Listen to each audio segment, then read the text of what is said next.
Excellent. All right, well, welcome everyone. We're going to talk today about the Employee Retention Tax Credit. My name is Andrew Jordan. I'm a CPA with Jordan CPA Services.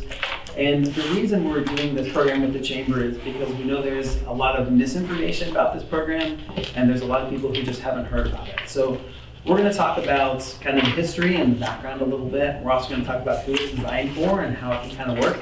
We won't be getting into a lot of the technical details, and I'll talk about that at that time. But I also want to make sure everyone has clear action steps for if you think it might apply to you, what you should do next. So that's kind of our game plan, and then we'll also have room for questions. So with that, let's talk about the ERTC. And I don't know about anyone else, but we've seen a lot of acronyms, and it's easy to get acronym fatigue. So let's just recap. COVID world brought us PPP, the Paycheck Protection Program. That was the forgivable grants that a lot of companies got. There was originally going to be one round, they added a second round. And then there was the EIDL. That's the, actually, I don't even remember that one offhand. I'm never going to try it. But that's the one that was a long-term loan that you had to actually pay back. So those are the two programs that we were aware of. The ERTC actually stems back to April or so of 2020. It's one of the original programs. But the way they had the rules originally, you could either do PPP or ERTC. And for most people, PPP got them more money, and you had to pick one or the other. In December of 2020, they changed that retroactively and made it so if you had PPP, you could also do ERTC. So that's a really important change. And I think why a lot of people haven't heard about this, I actually recorded some videos in early 2020 about this and kind of doing the math of should I get PPP or should I get ERTC, back when you could only get one or the other. But for most people, ERTC was not as good. So they went with PPP, that got all the news and the attention, but now the game's changed. Now, I won't walk you through all of the torturous path, but just note that they've changed it and will continue to change the program multiple times. Originally, again, you couldn't have both it and PPP, then they made so you could, but it was only for 2020. Then they extended it to 2021, then they extended it to the end of 2021, then they made it so now it's actually only through the third quarter of 21. So a lot of politicking going on with this stuff. It will continue to change. We're not sure exactly how, but I'm sure there's more changes in store for it. The thing that I want you guys to walk away with, the most important thing is, this can be bigger dollars than the PPP programs were. And we've seen this with different of our clients. And the reason is, you can get 20-something thousand, it's different per year, and there's a whole lot of caveats with that, per employee, for 20 and also for 21, again, if you qualify. And you qualify on a quarterly basis. So it's not on a year basis. You might qualify for 2 quarters of 2020, or 3, or all 4. And same thing for 2021, up to 3 quarters of 2021. So the idea here is, it could be really big dollars. If you have 10 employees, you could be getting $200,000 for 20 and $200,000 more for 2021. These are credits.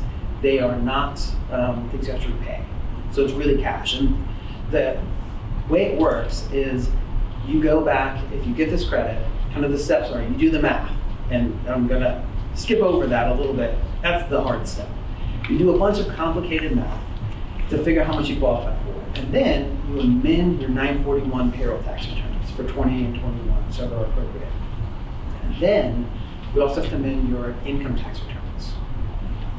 Because unlike PPP, this is going to be taxable to you. Now, we've got some nonprofits in the room, so obviously it doesn't affect you guys the same way. Talk to your CPAs about if you need to amend your 990s for this or not. But if you're a business, you're gonna have to amend your tax returns because you're basically getting rid of some expenses, which is gonna end up you paying more in taxes.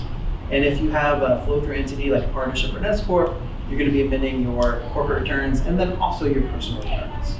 So there's a fair amount going on here. Let me kind of walk through an example of a client of ours and see if that kind of illustrates it. So we have one client who has 2 businesses. Each business does about $1 million a year in total sales. So about $2 million between the 2 businesses. This client got a little bit over $1 million in credit. So what that looks like is he went back and we actually helped him with this. He amended his 941s and he's getting checks. He's getting these $80,000, $100,000 checks, for each quarter for each company. Total of about $1 million went into the bank. And then we talked with him to strategize because, well, that's fantastic. $1 million sounds like you got a ton of money. And in fairness, he did. He's very, very happy, as he should be. But he's gonna end up paying about $300,000 more in taxes on that. He's going to also have the professional fees for the firm that did the calculations. He's going to have then fees to pay for the 941s to be amended, and then fees for his business and personal returns to be amended. And again, those are all fairly small, and in total, he's going to net well over $500,000 in cash in his hand. It's a great thing for him, especially, again, if you think this is a business or two businesses combined for $2 million a year. This is not a giant business to, after everything is said and done, have $500,000 more in his bank account. For the right business, it's really instrumental. Right business, the more employees you have, the more you will get, because it's based on per employee. And the people who are going to really maximize it are people who have a larger number of smaller dollar employees, because it kind of capped out per employee. So he was kind of an ideal case. If you think about restaurants, or if you think of if you have a nonprofit where you have a larger number of people who maybe don't make as much, maybe are at lower hourly rates, those are people who are going to see potentially huge credits for this. And he got PPP of maybe $150,000, $200,000 per take. So he's getting quite a bit more for ERTC than he did for PPP. So that's kind of an example of how it works. Again, there are a lot of moving pieces. I lead about a 20-person CPA firm. So for the region, 20-person is one of the larger kind of local firms. And I will tell you, we made the strategic decision. I have a master's in accounting, I taught tax at Missouri Southern, and I looked at this thing and I said, heck no, I am not doing the calculations on this. You should not be either. So what we've done is we decided to partner with a firm that specializes in these, that's done hundreds and hundreds of them. If your CPA does a bunch of them, and this is a fair question to ask, if you do a bunch of them and you really spend the 100 hours or whatever it is really getting into the weeds on the calculations and how they work, by all means go with them. If not, I would encourage you to consider talking to someone who really has expertise on that. There are a lot of shady companies. If you haven't noticed them already, you will start noticing. You'll get a bunch of emails. I get Facebook ads now. Get $26,000 per employee. And you'll start noticing they're very scammy. I would not recommend most of those companies. They all kind of work in a sort of similar way, which is they charge a percentage based on the credit you get, which is fantastic, but they range in the kind of 15 to 20% often. Company we partner with is the only one we found that does this. They actually put a cap. They will charge the lesser of a percentage or a flat fee. And so, like my guy who got $1 million, he's paying $160,000 because he used a different company for the calculations. That's a big number, but at the same time, it's well worth it, because he still nets up $500,000. So as far as next steps, I would say make sure who you're talking with has some real expertise in this. If you're talking with a bigger firm or even a smaller firm, if they say, yes, we decided strategically to invest in this and we've done dozens or maybe hundreds of them, you're good to go. But just because you've worked with someone in the past, again, including me, we don't do it in-house. We have a relationship with someone. And if you don't have someone or can't find someone, I'd be happy to, we'll have our contact information there. Just send me a message, I'll connect you with this firm and they help you out. But when that's done, when the calculations are done, none of these firms are going back and amending your income tax returns. So keep in mind, there's another step you gotta do. Make sure you tell your CPA, hey, when I got these credits, make sure they're recorded the right way on their books. Make sure you understand you're gonna need to do some amended tax returns. And they will appreciate it if you talk to them now versus if you talk to them in like February about that. So I recommend that. Let's see, so as far as the actual math goes, just some kind of high level stuff. If you got PPP, that's a factor. You cannot count the same dollars that you got forgiven PPP, same dollars of payroll that counted for PPP forgiveness, cannot also count for ERTC. This is one of the ways it gets kind of squishy and there's kind of some nuances. And again, someone who has real expertise in it can figure out, can we count it this way or can we count it that way, and which one results in more funds. The big thing is there's three ways you can qualify, three main ways you can qualify for this. One is if you were fully or partially shut down by an official government order. Partially shut down is like limited capacity. That counts as a partial shutdown. Or if your total sales decrease by a certain amount, and it's different per year and it gets all messy, but it's a pretty big decrease. But then there's a third way, and the third way is where it gets really dicey for me, and again, where I recommend leaning on someone who has expertise. And I would tell you, if you're qualifying under this third way, make sure who you're working with and make sure that you understand the risks involved. Because the third way is sort of like other, right? other qualitative factors. It's very squishy, it's not clear at all. So you want to make sure you understand the risk as a business owner if you're getting these monies, if you're really entitled to them or not. You don't want to have to be paying them back. I don't want to say that the IRS is hiring 86,000 agents to pursue these kind of programs, but I think it is telling that they gave out hundreds of billions in PPP, a bunch in ERTC, they'll give out hundreds of billions in this program, and then all of a sudden they hired a ton of more auditors. I think that one of their, unofficially, I think one of their goals here is to be able to see who's defrauded the government in these programs. And you don't want to be one of those people. So, I would also happily take any questions. I know we've covered some material. If there's any specific questions, we'd love to answer those. So as we're looking into this, it sounds like it's kind of a complicated thing. So how does that work as we're looking to see whether we could potentially benefit from this as far as, I go to you, let's say, and say, okay, here's what we got. What cost is there to that to determine whether we're even eligible to? Great question. So the partner we work with is asked that you have at least 5 non-family member employees, right? So for it to be worthwhile. If you have 5 or fewer employees and or their family members, because family members don't count for this credit, again, that's one of the many wrinkles, then it's usually not worth it. But if you have that many, like if you have 5 people, like we were through a specific example, right?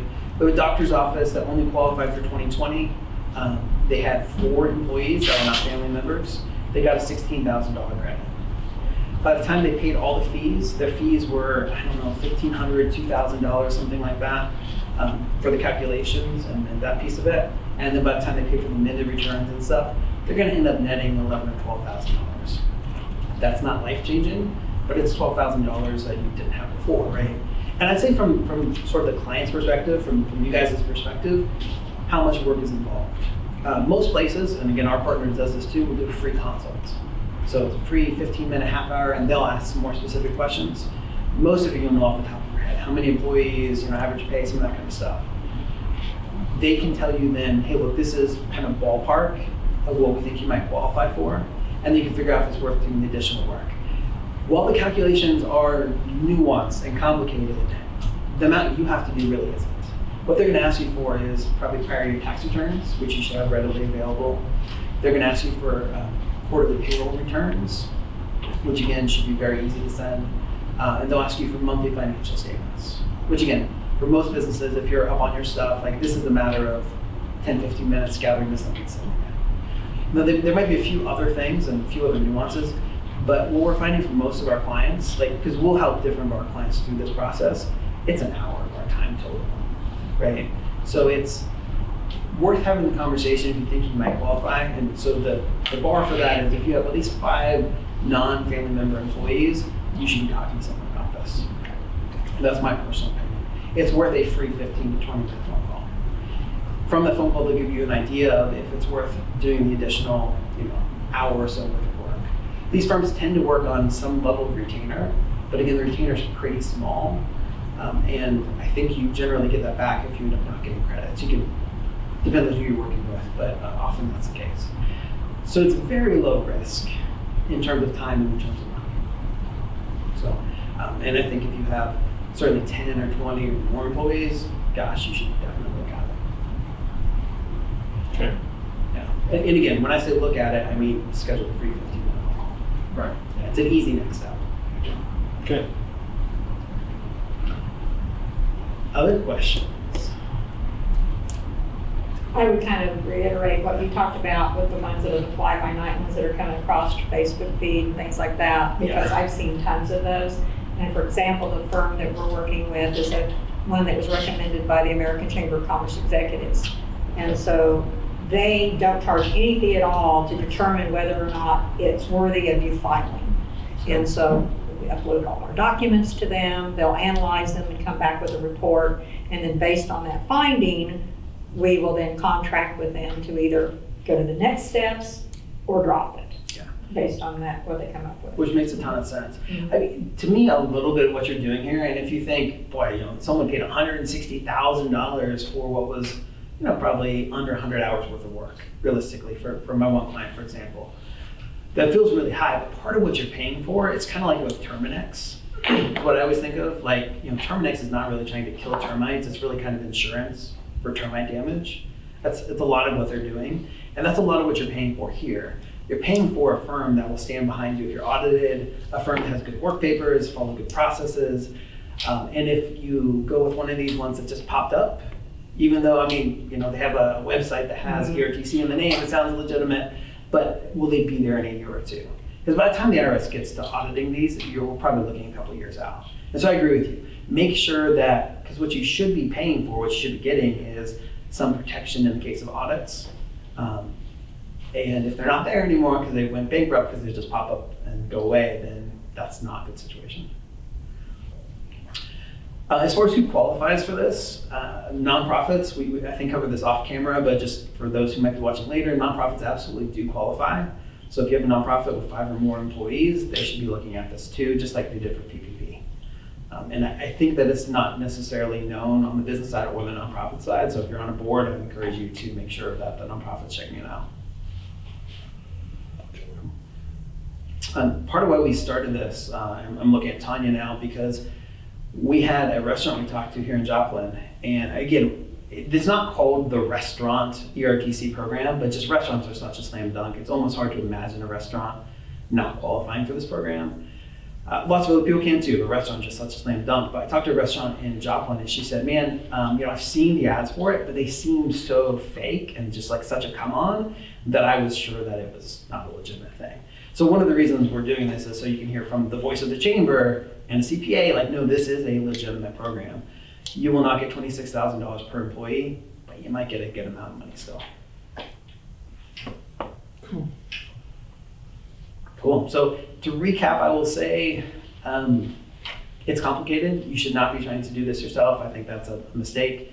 You should make sure you're working with a good partner. If you don't have one, we can connect you with one.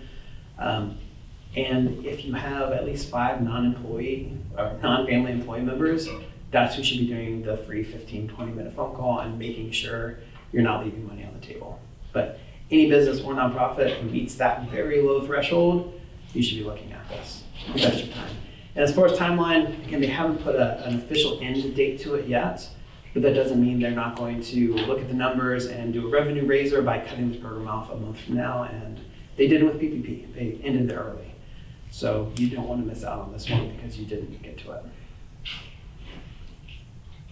Happy to answer any other questions. And if someone has questions, you want to send them my way, I'm happy to answer those too. But that's the basis of it. It's complicated, but it's also simple.